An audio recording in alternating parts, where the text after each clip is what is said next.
Still at this hour, dew points staying stubbornly high. We're seeing dew points in the mid-70s. So even though temperatures are a little bit cooler than where they were to start the weekend, it's still quite muggy. And it's going to be a couple of days until that mugginess washes away. So long as this front hangs overhead with the elevated humidity around, we'll be talking about chances of showers and storms pulsing on up at times.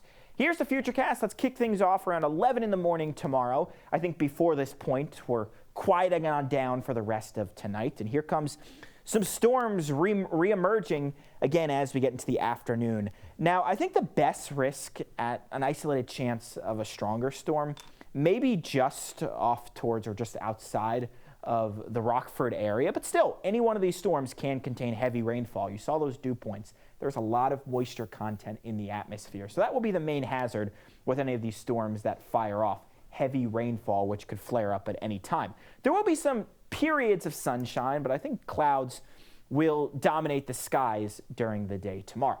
Into the evening tomorrow night, we could see some showers and storms make a return, especially later on at night. Again, the focal point will be of some locally heavy rainfall. The best focus tomorrow night may be off towards the north and west of I-39, which means for folks south and east, rainfall totals may be a touch lower. Here's the GFS output for rainfall over the next 3 days. And it's a pretty broad swath of over an inch of rain. So while we're not getting this all at once in some cases, these repeated showers and downpours can add up. But I want you to see what happens. So this front finally gets the boot outwards. And what that means is we will enter a pattern that features drier conditions. And we'll get a break from the humidity, a moderate break from the humidity. Of course, we're still in August, so we're not going to feel super refreshing, but it should feel nicer by the time we get to Wednesday and Thursday.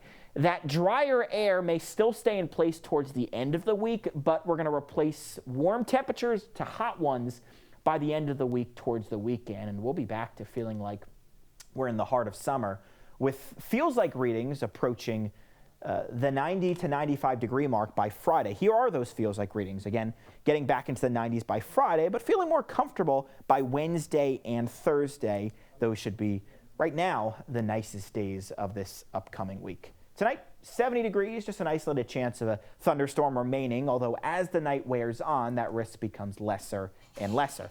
For the day tomorrow, overcast. There's a chance at a shower or a thunderstorm, although it's not going to be everywhere. Some spots could get under one of those pulse-like downpours. We'll keep around that chance for some storms on Tuesday, but then drier days prevail for Wednesday and Thursday, turning more comfortable before the heat cranks back up by the weekend.